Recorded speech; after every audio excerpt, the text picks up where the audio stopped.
Ma'asyiral muslimin rahimakumullah.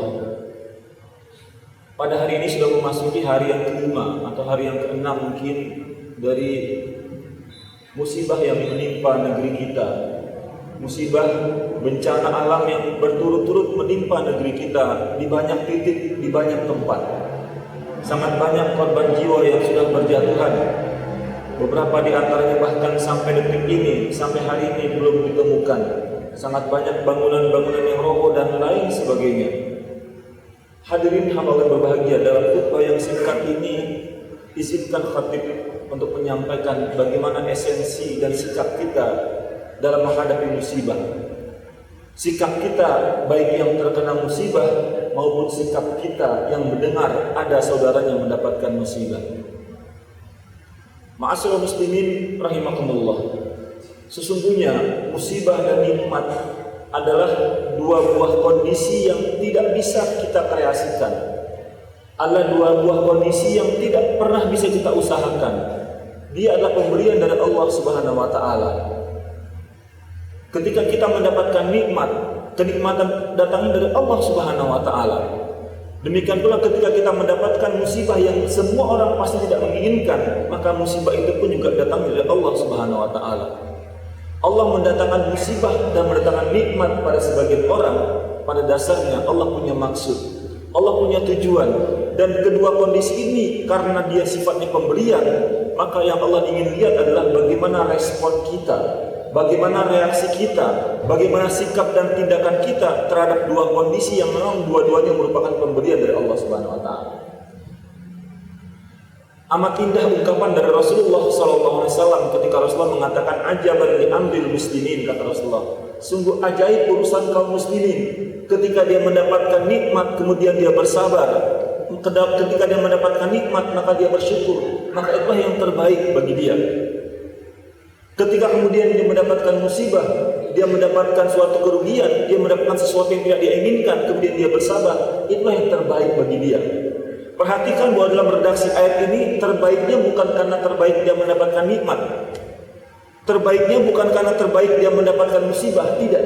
Tetapi respon terhadap nikmat dan respon terhadap musibah itu yang membuat dia terbaik. Ma'asyiral muslimin rahimakumullah. Oleh karena itu bagi seorang mukmin, ketika kemudian dia mendapatkan musibah, ketika kemudian dia mendapatkan ujian dan cobaan dari Allah Subhanahu wa taala, sekurang-kurangnya ada 4 sikap, ada 4 prasangka baik yang bisa kita cematkan kepada orang-orang yang kemudian mendapatkan musibah, yang boleh jadi salah satunya di antaranya mungkin kita atau keluarga kita. Yang pertama adalah datangnya musibah merupakan cara Allah Subhanahu wa taala membayar kontan dosa-dosa yang pernah kita lakukan. Datangnya musibah merupakan cara Allah Subhanahu wa taala untuk mensucikan dosa-dosa kita sebelum kita menghadap pengadilan Allah Subhanahu wa taala. Di dalam sebuah hadis Rasulullah SAW mengatakan,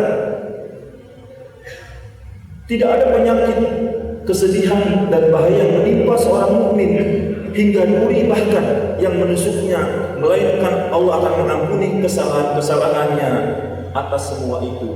Hadis riwayat Imam Bukhari. Jadi bagi seorang mukmin yang dia taat kepada Allah Subhanahu wa taala, justru karena ketaatannya kemudian Allah datangkan dia musibah, bukan berarti Allah murka, tapi Allah ingin membalas kesalahan-kesalahannya hanya di dunia saja. Sehingga tidak ada lagi urusannya terhadap kesalahannya di akhirat dan di pengadilan Allah Subhanahu wa taala. Di dalam redaksi hadis yang lain dikatakan cobaan senantiasa akan menimpa seorang mukmin, keluarganya, hartanya dan anaknya hingga dia bertemu dengan Allah Subhanahu wa taala dalam keadaan tidak memiliki dosa.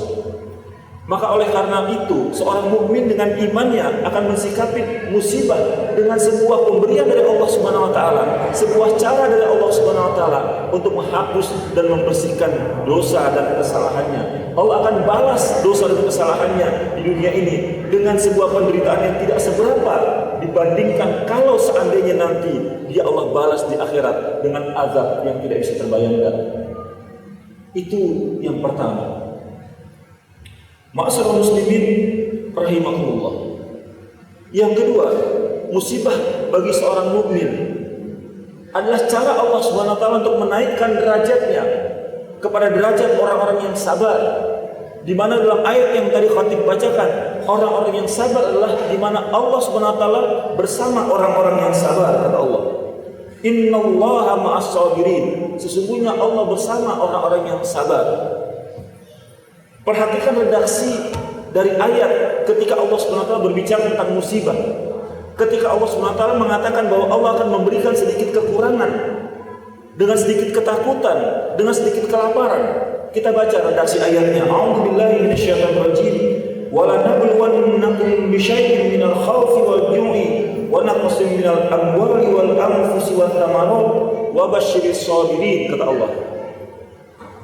Dan sesungguhnya kami akan menguji, akan menimpakan kepada manusia, kepada orang-orang yang beriman dari kalangan mereka dengan sedikit rasa takut, dengan sedikit rasa lapar, wa naqsin minal amwal, dengan sedikit kekurangan harta, dengan kekurangan harta benda. Kemudian wal anfus, dengan kekurangan jiwa, entah kematian kah namanya, entah rasa sakit kah namanya, wat thamarat, dan dengan sedikit kekurangan buah-buahan atau makanan.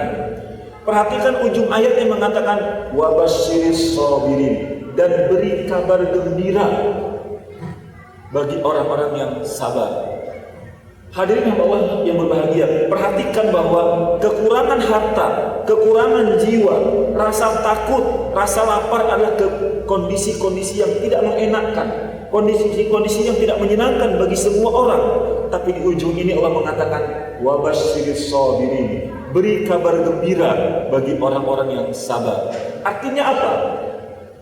Di balik musibah-musibah yang Allah berikan kepada kita, yang itu pemberian dari Allah Subhanahu wa taala, yang itu ketentuan dari Allah Subhanahu wa taala, Allah punya maksud. Allah ingin memberikan kabar gembira bagi orang-orang yang sabar. Allah sedang mencari yang mana orang-orang yang sabar untuk Allah naikkan derajatnya sebagai orang-orang yang sabar.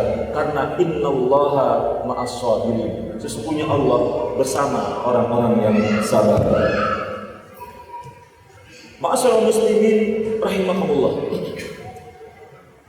Yang ketiga, di antara sekian banyak hikmah musibah yang menimpa seorang mukmin yang bisa kita lakukan untuk berprasangka baik kepada Allah Subhanahu wa taala adalah dengan adanya musibah membuat seorang mukmin akan merasa dekat kepada Allah Subhanahu wa taala. Terkadang ketika mendapatkan nikmat, mungkin boleh jadi seorang mukmin tidak berdoa sebanyak biasanya, sebanyak ketika dia mendapatkan musibah. Ketika kemudian Allah datangkan musibah, semakin banyak doanya kepada Allah Subhanahu wa taala, semakin banyak harapnya kepada Allah Subhanahu wa taala. Ma'asyiral muslimin rahimakumullah. Di dalam surat Fussilat, di dalam surat ke-41 ayat ke-51, Allah Subhanahu wa taala mengatakan, a'udzubillahi minasyaitonir rajim. Wa idza an'amna 'alal insani a'rada wa na'a bi janibihi wa idza massahu syarru fadhu du'a'i arid. Apa kata Allah? Dan sesungguhnya apabila manusia itu ketika dia mendapatkan nikmat kepada manusia, maka dia berpaling dan menjauhkan diri kepada Allah daripada Allah Subhanahu wa taala. Tetapi apabila dia mendapatkan malapetaka, dia mendapatkan musibah, maka dia banyak berdoa. Ma'asyiral muslimin rahimakumullah. Bukankah ketika pertama kali merasakan adanya gempa yang besar misalnya, bukankah banyak kaum muslimin yang kemudian mengucapkan tahmid, tahlil, memuji Allah Subhanahu wa taala? Ada di antara mereka yang bahkan melantunkan azan. Mereka tiba-tiba ingat kepada Allah Subhanahu wa taala. Dan ketika musibah itu benar-benar datang dan terus datang, maka lantunan sholawat, lantunan tasbih, tahmid dan permohonan serta doa kepada Allah Subhanahu wa taala tidak putus-putus bagi orang-orang yang beriman. Ma'asyiral muslimin rahimakumullah. Ini juga yang merupakan perkataan dari Nabi Ayub alaihissalam ketika Nabi Ayub berdoa kepada Allah Subhanahu wa taala.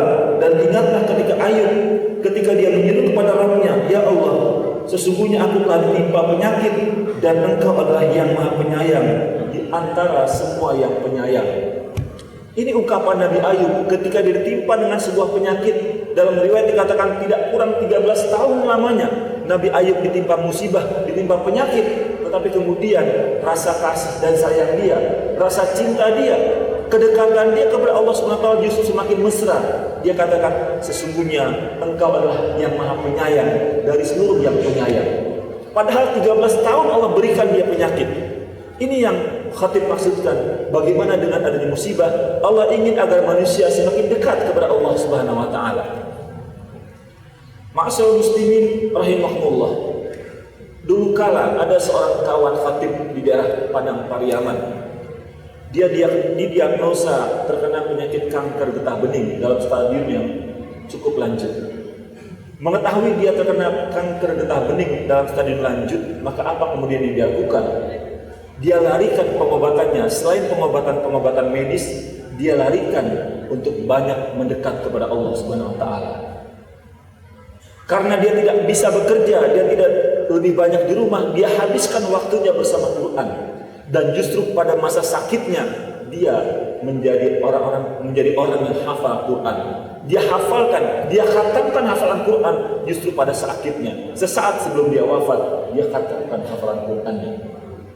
Ini yang khatib maksudkan. Boleh jadi kalau dia tidak terkena kanker getah bening stadium yang sekian, boleh jadi sampai sekarang dia masih hidup, dan boleh jadi dia belum menjadi seorang yang hafal Quran. Ini di antara hikmah-hikmah dan pelajaran bagi seorang mukmin ketika dia mendapatkan musibah, yang lagi-lagi khatib garis bawahi, musibah itu datang dari Allah Subhanahu wa taala, membuat dia semakin dekat kepada Allah Subhanahu wa taala. Ma'asyiral muslimin rahimakumullah, yang terakhir yang mesti kita waspadai adalah adanya musibah bagi seorang mukmin akibat adanya kezaliman yang dibuat oleh orang lain. Ini yang mungkin perlu kita evaluasi. Ini yang mungkin perlu kita lakukan kajian-kajian, di mana letak salahnya masyarakat kita, di mana letak salahnya maksiat-maksiat yang dilakukan oleh kita ataupun oleh masyarakat kita. Karena Allah mengatakan dalam sebuah ayat dalam surat Al-Anfal, Allah mengatakan, "A'udzubillahi minasyaitonir rajim. Wattaqu fitnatan la tusibannal ladzina zalamu minkum khassah. Wa'lamu annallaha syadidul iqab," kata Allah. Dan takutlah kamu terhadap sebuah azab Allah Subhanahu wa taala yang Allah timpakan tidak hanya kepada orang-orang yang berbuat zalim di antara kalian saja, tapi Allah timpakan semuanya karena adanya sebagian di antara kalian yang berbuat zalim. Maka inilah saatnya kita introspeksi. Berhentilah saling menyalahkan, salah ini, salah gubernur, salah wali kota, salah ini dan salah ini. Coba kita evaluasi. Adakah di antara masyarakat kita yang banyak bermaksiat sehingga Allah tegur dengan cara ini, sehingga Allah ingatkan kita dengan cara ini, sehingga akhirnya orang-orang yang tidak berdosa pun terkena dampak dari murkanya Allah Subhanahu wa taala. Mungkin karena banyaknya LGBT di tengah masyarakat kita, banyaknya perzinahan yang terang-terangan dilakukan oleh sebagian masyarakat kita. Mungkin kita sendiri yang mungkin lalai selepas Idul Fitri, tidak lagi serajin biasanya, tidak lagi serajin biasanya membaca Quran dan lain sebagainya. Semua introspeksi untuk kemudian kita bermunajat kepada Allah Subhanahu wa taala agar Allah segera menghentikan musibah demi musibah yang datang ke negeri kita, untuk kemudian kita bersama-sama membangun negeri kita ini menjadi negeri yang aman, makmur, baldatun thayyibatun wa rabbun ghafur. Fa'tabiru ya ulil absar la'allakum turhamun. Ma'asyiral muslimin rahimakumullah. Pada bagian yang kedua, singkat akan khatib sampaikan bagaimana sikap kita yang tidak ditimpa musibah ketika mendengar ada saudara-saudara kita, ketika ada sebagian masyarakat kita yang mendapatkan musibah, maka sikap yang diajarkan oleh Rasulullah SAW, sikap yang diajarkan dalam Islam adalah bagaimana menunjukkan sikap empati. Salah satu hikmah dari Ramadan yang harus kita terus pelihara adalah Ramadan mengajarkan kita bersikap empati. Berlapar-laparnya kita, berhaus-hausnya kita dalam Ramadan adalah dalam rangka ikut merasakan apa yang dirasakan oleh orang yang memang sehari-harinya memang kelaparan, ikut merasakan oleh orang-orang yang memang hari-harinya memang kehausan. Tetapi empati tidak hanya sekedar berhenti pada titik ikut merasakan, tapi juga langsung mengimplementasikan. Di ujung Ramadan kita mengeluarkan zakat untuk fakir miskin.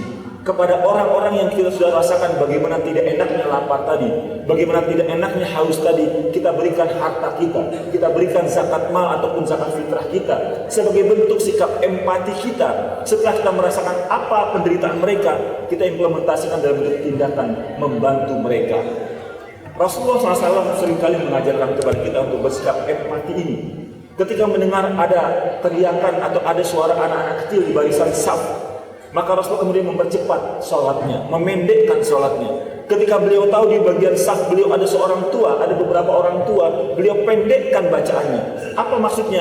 Beliau merasakan benar bagaimana susahnya orang tua berlama-lama sholat. Beliau merasakan benar bagaimana tidak enaknya, tidak nyamannya anak kecil berlama-lama sholat. Beliau pendekkan bacaannya. Beliau merasakan apa yang dirasakan oleh anak kecil dan oleh seorang tua, dan beliau implementasikan dalam bentuk tindakan, itu dengan cara memendekkan bacaan sholatnya. Inilah yang kami maksud dengan bagaimana kita bersikap empati. Akhirnya terhadap musibah yang menimpa saudara-saudara kita, yang boleh jadi mereka tidak cuma kehilangan rumah, boleh jadi juga mereka kehilangan anak dan neneknya. Tadi pagi Fatih mendapatkan kabar ada seorang kawan yang rumahnya hanyut, neneknya sampai sekarang belum bertemu, dan satu orang anaknya wafat dalam musibah itu. Kita merasakan bagaimana rasanya nenek kita tidak ketemu, bagaimana rasanya anak kita wafat, dan bagaimana rasanya rumah kita hanyut. Dan tidak berhenti pada hanya merasakan, apa yang bisa kita lakukan untuk membantu saudara-saudara kita. Kita himpun dana, kita berikan informasi kepada yang lain agar mereka bisa membantu saudara-saudara kita sebangsa, senegeri, satu provinsi, sama-sama orang Minang untuk membantu saudara-saudaranya muslim dari kesusahan dan dari penderitaan. Inilah sikap yang harus kita pelihara dan kita kembangkan dalam konteks musibah yang menimpa negeri kita ini. Mudah-mudahan Allah SWT segera memberikan dan menghapus musibah ini, segera menggantinya dengan keberkahan di negeri kita yang tercinta ini. Akhirnya marilah kita sama-sama berdoa kepada Allah SWT di hari yang penuh berkah ini. Mudah-mudahan Allah SWT menerima doa-doa kita.